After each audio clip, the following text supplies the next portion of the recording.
Salut les amis de eSport TV, merci encore Gaël, la confiance renouvelée, merci de vous des likes, merci de vous des abonnés, merci également de baisser les commentaires Gaël, un plaisir renouvelé chaque fois de partager des informations.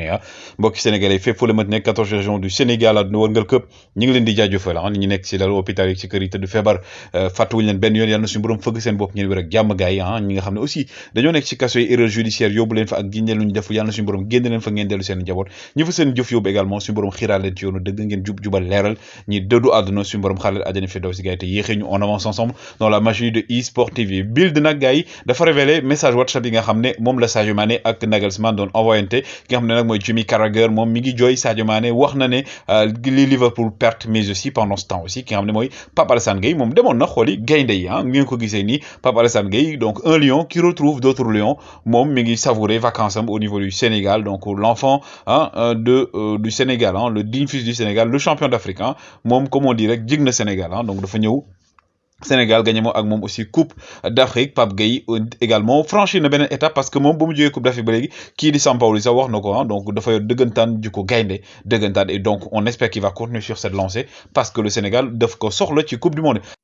Oxlade-Chamberlain moom dafa soxla soxnaam mooy ki ngeen gis nii moom officialisé na fiançailles donc ak fiancé bi nii Oxlade-Chamberlain le joueur de Liverpool mi nga xam ne benn année de contrat moo ko dese te fi mu ne nii ñi ngi naan est-ce que Liverpool da koy conserver ou pas match nag dafa war am tey donc 23h disons presque 2h du matin lay am donc foofu nga xam mooy ci États-Unis diggante ñi muy équipe bu Ronaldinho donc match bu ñuy amal chaque fois la match amical bu ñuy amal donc diggante équipe bu Ronaldinho ngeen gis ko nii ak équipe bu Roberto Carlos ngeen mën ci nemmeeku ci équipe Roberto Carlos ñoom ki nga xam ne mooy Rivaldo entre autres mi ngi ci donc Roberto Carlos aussi ci la bokk ñoom Militao entre autres ñi ngi ci ay joueurs yoo nga gis ay Trezeguet ay Falcao donc ñëpp bokk si pendant ce temps moom ki nga xam ne mooy Neymar moom nee na ki nga xam ne mooy Rodrigo su ma jugee équipe nationale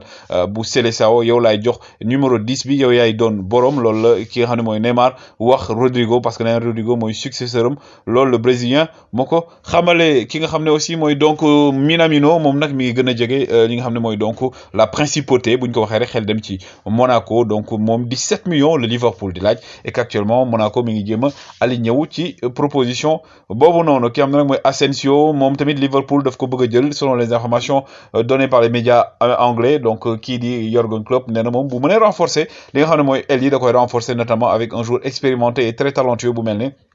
kii di Marco Asensio Real nag bu fekkee ne Asensio finalement day dem ñoom seen xel dafay dem ci Serge Gnabry pour daal di koy indi fa nga xam ne donc mooy du côté de la Casablanca le numéro 10 donc de la Nationalmannschaft de l'Allemagne Serge Gnabry bi nga xam ne moom tamit Bayern fi mu ne nii daf ko bëgg a jaay parce que moom bëggul prolonger contrat am Gareth Bale nag Aston Villa actuellement moo ko bëgg a rapatrier indi ko ci Angleterre mais nag li ci xaw a indi nag li xaw a ñuul ci soow mi comme ni ñu koy waxee mooy que ne Gareth Bale moom salaire am gars yi salaire u patron la salaire u VIP la loolu moo xaw a tiital waa Aston Villa nee nañ aussi bu fekkee ne Romelu Lukaku day dem Inter donc Raheem Sterling day ñëw Chelsea en tout cas loolu mooy bëgg-bëgg ki nga xam ne mooy Thomas Tuchel et que Todd Bowley di nouveau président donc propriétaire bu ki nga xam ne mooy donc Chelsea moom pare na pour génne ko par 250 millions d'euros 200 ba 250 millions pour daal di jox ko ki nga xam ne mooy Thomas Tuchel pendant ce temps Calvin Phillips moom wax nañ leen ko Paris Saint-Germain mi ngi koy sondé pour daal di koy recruter moom mi nga xam ne aussi il est ciblé par Manchester City le joueur international anglais Calvin Phillips nga xam ne moom saison bi nekk na ci révélation yi donc ki nga xam ne mooy Renato Sanchez waxoon naa leen ko depuis quelque temps discussion yi mi ngi doon avancé waxtaan bi diggante moom ak AC Milan finalement nag Luis Campos dafa ñëw changer carte gi lëbëjee carte gi ba tax na moom dañ ne ba matul day mujjee engagé wu du côté du Paris Saint-Germain ki nga xam ne nag mooy Francesco Totti nee na man d'accord naa ci li Mbappé des ca Paris Saint-Germain nee na mënu woon def choix bu gën a choix boobu noonu parce que club am la donc fa la juddoo fa la yore et que moom aussi dafa war a bokk si ñi nga xam dañuy écrire seen histoire ci benn club et que loolu moom da koy avantage donc là c'est la bonne chose Paris Saint-Germain nag gars yi dafa dugg ci guuta gi ñu dugg mooy ba ñuy signer Paredes contrat bi mujj gars yi dañu defoon option boo xam ne 1 an supplémentaire la donc ñoom dañoo jàppoon ne nee nañ donc Paredes 2023 la jeexal mais finalement Paredes c'est un joueur du Paris Saint-Germain ba 2024 mais fi mu ne nii Paris Saint-Germain moom dañ ko bëgg a libérer Scamacca nag donc selon également les médias italiens am na accord de principe ak ñi nga xam ne mooy Paris Saint-Germain contrat de 5 ans avec un salaire presque de 1,5 million ñu ngi wax même donc salaire bu ko ëpp par rapport à ça donc fi mu ne nii nag li ci des mooy d'accord ak Sassuolo waa Barça ñoom la dañuy inquiété wu ci ki nga xam ne nag moom mooy donc Ansu Fati parce que ñoom nee nañ erreur la li Ansu Fati opéré wul parce que Ansu Fati dafa def ay traitement donc mais dañu ko mu opéré pour faj blessure bi définitivement mais moom opéré wul moo tax fi ne nii Barça day tiit saison bi ñëw gaañu bi daal di koy sonalaat Axel Witsel moom gars yi nee nañ donc d'accord na ce sera imminent mu dem signer Atlético de Madrid contrat une année avec une année supplémentaire donc benn année lay signer benn at teg ci benn at option donc moom finalement du dem du côté de Marseille. Jimmy Carragher moom mi ngi jooy ba léegi noppeegul moom nee na Sadio Mané man perte naa joueur bi gën a aay ci génération bi mu ne 0 blessure gagné trophée yëpp joueur bu exemplaire un des plus grands joueurs que Liverpool am ko nee na tey man perte naa ngandim kàngam Liverpool aussi perte na joueur boo xam ne franchement pour ñu amaat ku ni mel du ma ne du mënta nekk mais bokk na joueur yoo xam ne marqué nañ histoire Liverpool parce que joueur boo xam ne dafa am respect am mental mën a football ba pare aussi il se blesse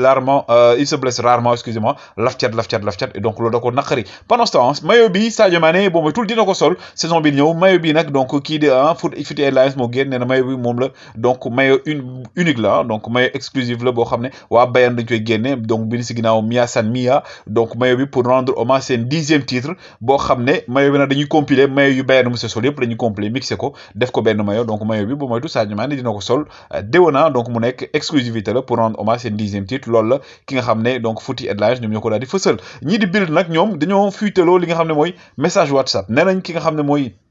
Nagelsmann ak Sadio Mané jot nañ waxtaan ci WhatsApp et waxtaan la boo xam ne tamit ñoom ñaar kaf nañ ci ree nañ ci et que déjà relation bi jàll na donc relation amicale bi nga commencé juddu et que entente bi am na et que ñoom nee nañ Sadio Mané bu yàgg ba mu njëkkee wax ak Nagelsmann dana ko dama bëgg a ñëw foofu et je veux jouer sous tes ordres donc nag loolu nekk loo xam ne gars yi jàpp nañu c'est une bonne chose pour ki nga xam ne mooy Sadio Mané également Nagelsmann parce que Sadio Mané il pourra beaucoup apporter